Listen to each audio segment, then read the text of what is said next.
For the debate, I recognize the member from Parliament's North York. Norfolk. Alderman Norfolk. Thank you, Speaker, and I appreciate the opportunity to stand and speak to Bill 180, the budget bill, Building a Better Ontario. We all want and we deserve a better Ontario, but I was a bit disappointed with this budget because I think it's one that misses multiple opportunities. However, I'm not one who believes there is no monopoly on a good idea, and there were items in the budget that I like, that I can support, but no time in this 3 minutes to list them all. So I'll highlight the investments in municipal infrastructure, which are welcome, but I do hope the small town and rural municipalities do see their fair share. And I will be watching with interest how the funds will be allocated with respect to the Housing Enabling Water Systems Fund, which to this government's credit has been quadrupled. I know Alderman Norfolk and Six Nations will be putting forward an application for their regional water supply project. Now here's where I felt Bill 80 could have been better. Honestly, I felt it needed to demonstrate greater fiscal restraint with a focus on measures to getting key portfolios back on track. And I'll give you some examples. The Finance Minister said the government is ready to build infrastructure like roads and bridges.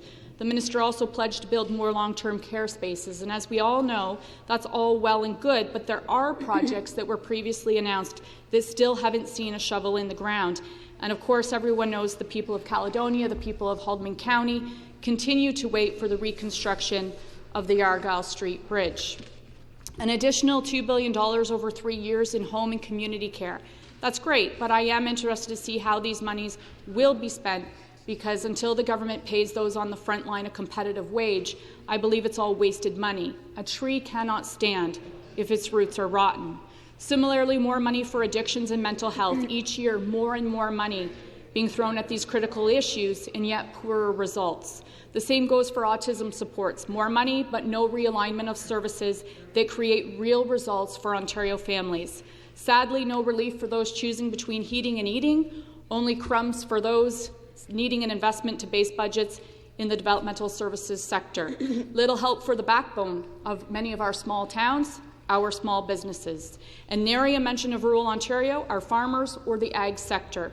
Many farmers were looking for a top-up of $100 million to the Ontario Risk Management Program. At the conclusion, the document reads, "We are not stepping back from the investments that matter, nor are we going to increase the burden on you." This is rich, an inference of doing the taxpayer a favour when it's our money that the government has spent, is spending, and in some cases has and is mismanaging. With respect to the deficit, it will more than triple to $9.8 billion, despite promises last year that the books would be balanced by 2025. Speaker, I think we are headed full speed, sadly, toward a debt wall, and in the back seat sit our kids and maybe our grandkids too. Thank you.